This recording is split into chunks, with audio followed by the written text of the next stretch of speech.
नमस्कार साथियों, स्वागत है आपका हमारे चैनल पे। आज हम लेके आए हैं ये उत्तर प्रदेश पुलिस की वैकेंसी आई है, जिसमें आपको लगभग 32,000 प्लस वैकेंसी देखने को है, रिक्तियाँ। ठीक है, और इसमें अलग अलग पोस्ट के लिए अलग अलग रिक्तियाँ हैं।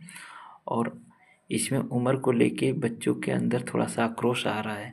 इतनी रात को वीडियो बनाने का मतलब ये नहीं था कि हम आपको बस ये इन्फॉर्मेशन दें कि कब भर्ती शुरू हो रही है और क्या क्या क्या योग्यता है। बल्कि सबसे बड़ी चीज़ है कि अगर देखा जाए तो इसमें उम्र को इतने देखते हुए बहुत ज़्यादा समस्या बच्चों के अंदर आ रही है। तो इसकी एक मांग उठनी चाहिए कि इसमें कम से कम कुछ समय सीमा दिया जाए बच्चों को, कुछ वरीयता इसमें स्पेशल। ठीक है, चलिए देखते हैं हम लोग क्या क्या है, कब से नोटिफिकेशन आज की डेट में आया है 21 तारीख को। देखेंगे तो यहाँ पे है, इसको मिटा दिया गया है लेकिन यहाँ पर था। ठीक है, भर्ती संख्या देखिए ये है आपका। उसके बाद इसमें है क्या क्या, आप लोग ये चीज़ को देख लीजिए। इसमें कई पोस्ट निकली है। आरक्षी पुरुष महिला के लिए है, आरक्षी पीएससी सशस्त्र पुलिस, आरक्षी विशेष सुरक्षा बल, महिला बटालियन। ठीक है, आरक्षी घुड़सवार पुरुष के लिए, जेल वार्डन पुरुष और जेल वार्डन महिला, मतलब महिलाओं के लिए हर जगह से।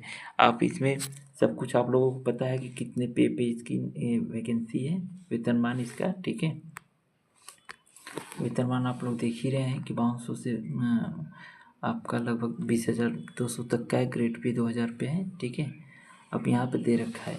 अब इसमें हम लोगों को सीट के बारे में देख लिया जाए तो अनारक्षित की 4191 है।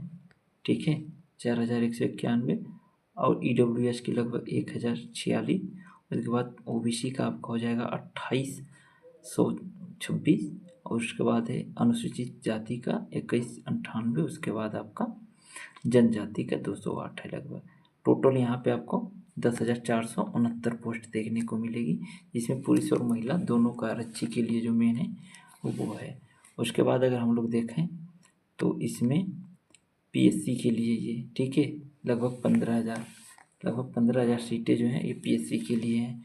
ठीक है, उसके बाद सीटें हैं आपका विशेष सुरक्षा बल के लिए 13,041। और लगभग महिला बटालियन के लिए आपका 2282। तो इस तरह से करते हुए हम लोगों का टोटल संख्या हो जाता है। देखिए यहाँ पे 3297, जेल वार्डन का 106। अगर इस हिसाब से हम लोग मिलाएं तो लगभग 32,000 प्लस आपका, ठीक है, 32,000 प्लस वैकेंसी हो जा रही है। तो आप लोग तैयारी में अब जुट जाइए। अब कोई भी लापरवाही सही नहीं रहेगी। सिलेबस के बारे में भी हम लोग चर्चा भी कर लेंगे। देखिए ऑनलाइन कब से होगा, पहले तो आप लोग को वन टाइम जो रजिस्ट्रेशन करवाता है OTR होना चाहिए। ऑनलाइन आवेदन करने की तिथि आपका इस कल आज से ही शुरू होगी। देखिए 31/12/2025 से अंतिम तिथि आपका जनवरी 30 तक है। ठीक है, आवेदन शुल्क जमा करने का भी लगभग वही डेट है, 30/1/26 को। और फाइनल जो है शुल्क समायोजन का आपका 2 फरवरी तक है। तो आप इस चीज़ को अब इंतज़ार मत करिए कि नहीं अभी कुछ चेंजिंग होगी, ये होगा। आप फार्म अप्लाई करना शुरू कर दीजिए जब तक कि वेबसाइट बिजी ना हो जाए। तो इसलिए आप लोग सब लोग शुरू हो जाइए। पहले OTR जिनका जिनका हुआ है तो ज़्यादा समस्या नहीं है। ठीक है, मैं फार्म शुल्क भी पहले से बढ़ गया है, 500 रुपये हो गए हैं।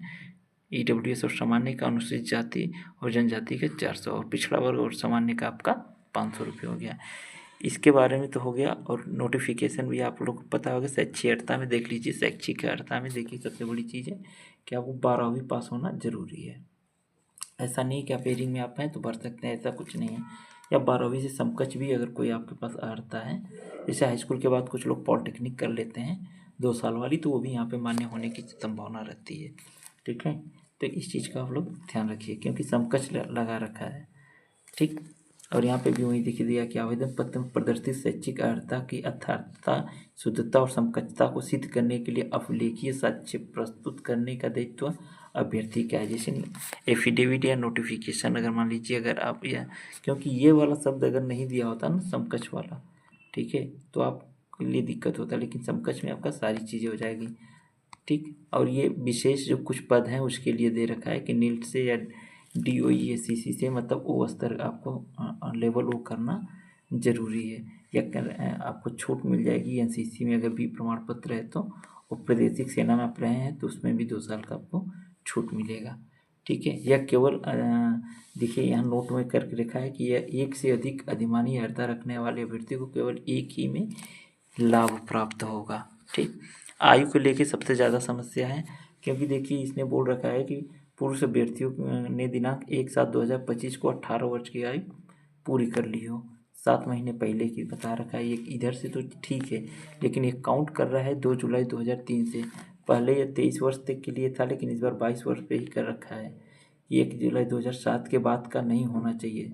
देख रहे हैं, महिला अभ्यर्थियों के लिए 1/7/2025 को 28 वर्ष पूरा हो जाना चाहिए जुलाई में ही, और जुलाई 2000 का इससे पहले का इनका जन्म तिथि नहीं होनी चाहिए। महिलाओं के लिए भी है, ठीक है।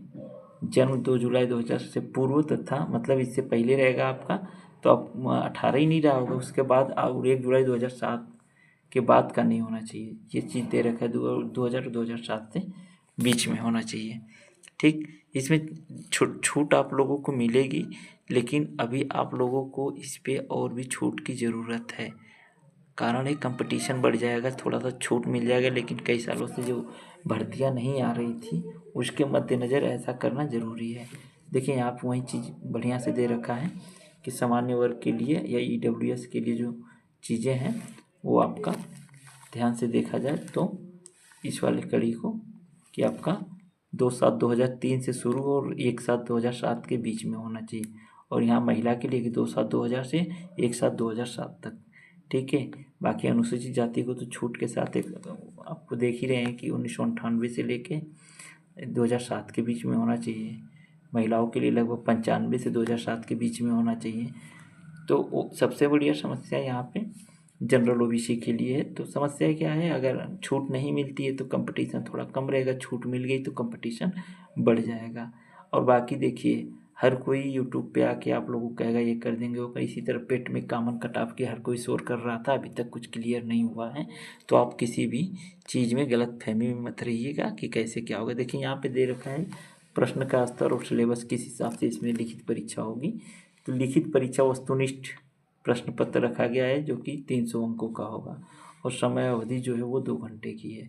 ठीक है, 4 विषय होंगे, 4 विषय में सामान्य ज्ञान और सामान्य हिंदी, ठीक है, संख्यानात्मक और मानसिक योग्यता और मानसिक अभिरुचि, बुद्धि उपलब्धि, तार्किक क्षमता, मतलब सामान्य ज्ञान, हिंदी, गणित और रीजनिंग के प्रश्न रहेंगे। ठीक है, 150 प्रश्न होंगे, 300 अंकों का होगा, 2 घंटे में करना है आपको। ठीक है, अगर हम लोग देख लें तो इसमें सारी चीज़ें आपको लेके OMR बेस होगा। देखिए बाकी चीज़ दे रखा है। नॉर्मलाइजेशन द्वारा बोर्ड का मतलब प्रक्रिया हो सकती है। अगर देखिए कई शिफ्ट में होगा तो नॉर्मलाइजेशन के चांस ज़्यादा रहेंगे। उसके बाद हम लोग सिलेबस पे अगर चर्चा करेंगे तो सिलेबस के लिए मैं सोच रहा हूँ अलग से एक वीडियो बनाऊँ और जिसमें एक्सप्लेन और एक एक चीज़ को बढ़िया से बता दिया जाए, कहाँ से क्या पढ़ना है, कैसे पढ़ना है। सिलेबस को आप लोगों को थोड़ा सा दिखा देते हैं। ठीक है, सबसे बड़ी चीज़ है आप लोग देखिए यहाँ पे दे रखा है सिलेबस के बारे में पूरा बढ़िया से दे रखा है कि सामान्य हिंदी और सामान्य ज्ञान, संख्यानात्मक, मानसिक योग्यता और आपका बुद्धिलब्धि जो तार्किक क्षमता मतलब रीजनिंग, टोटल 300 अंकों का, और ये 150 प्रश्न पत्र हैं। प्रश्न के क्वेश्चन संख्या है। अब देखिए सामान्य ज्ञान में क्या क्या रहेगा, हिंदी में क्या क्या है, गणित में क्या क्या है और रीजनिंग में क्या क्या है। तो इस पर हम एक वीडियो आप लोगों को लेके आएंगे और अच्छे से समझा के, ठीक है, कितना तैयारी करने में या कितना कट ऑफ पे क्या होगा। तब तक के लिए अगर वीडियो पे बने रहिएगा, जो भी कोई भी नई अपडेट आएगी तो आप लोग को मिलता रहेगा। अगर चैनल पर नए हैं तो सब्सक्राइब ज़रूर करिएगा, लाइक शेयर कमेंट आप जैसा आपकी इच्छा होगी ज़रूर कर लीजिएगा। Thank you so much.